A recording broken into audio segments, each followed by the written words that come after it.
morning, the White House, two White House senior officials, H.R. McMaster, the National Security Advisor, and Gary Cohn, who's a senior economic advisor, did take questions from reporters. It wasn't on camera, but they did record what they had to say, and they were asked about Jared Kushner. This is how they responded. We're not going to comment on Jared. We're just not going to comment. Generally speaking, General, would you be concerned if somebody on the National Security Council or in this administration were to seek a back-channel communication system with the Russian administration?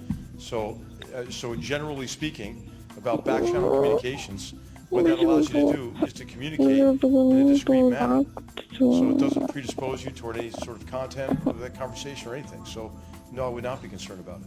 In pursuit of shared interests and common security. But the nations of the Middle East cannot wait for Americans will have to decide what kind of future they want for themselves, for their country, and frankly, for their families and for their children. It's a choice between two futures, and it is a choice America cannot make for you.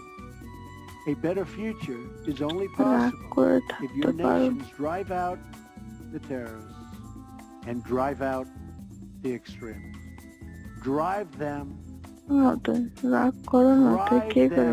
out of your places of worship. Drive them out of your communities. Drive them out of your holy land. And drive them be paying and what they're supposed to be paying for their defense. This is not fair to the people and taxpayers of the United States. And many of these nations owe massive amounts of money from past years and not paying in those past years. Over the last 8 years, the United States spent more in defense than all other NATO countries combined. If all NATO members had spent just 2% of their GDP on defense last year, we would have had another $119 billion for our collective defense and for the financing of additional NATO reserves. I want to extend my appreciation to the 9/11 Memorial and Museum in New York for contributing this remnant, as well as to Chancellor Merkel and the German people for donating this portion of the Berlin Wall. It is truly fitting that these two artifacts now reside here so close together at the new NATO headquarters. And I never asked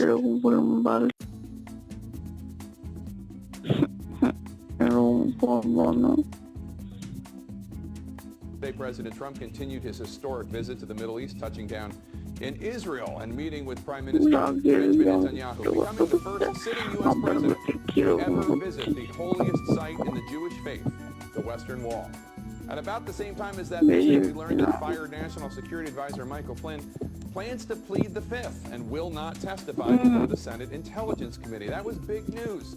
Though, of course, the president is focused on his swing to the Middle East. That began in Riyadh, Saudi Arabia, where the president disturbed even some in his own party by suggesting in his speech that he would not, quote, lecture countries on how to live, which many took as an abdication of the traditional role of the United States in publicly preaching the values of freedom and democracy, values that some critics suggest the Trump administration might not fully appreciate. Case in point, a source close to former FBI Director James Comey told me today that in Comey's February 14th the president expressed irritation with news stories about private phone conversations he had with the leaders of Mexico and Australia. The president telling Comey that he needed to pursue the leakers.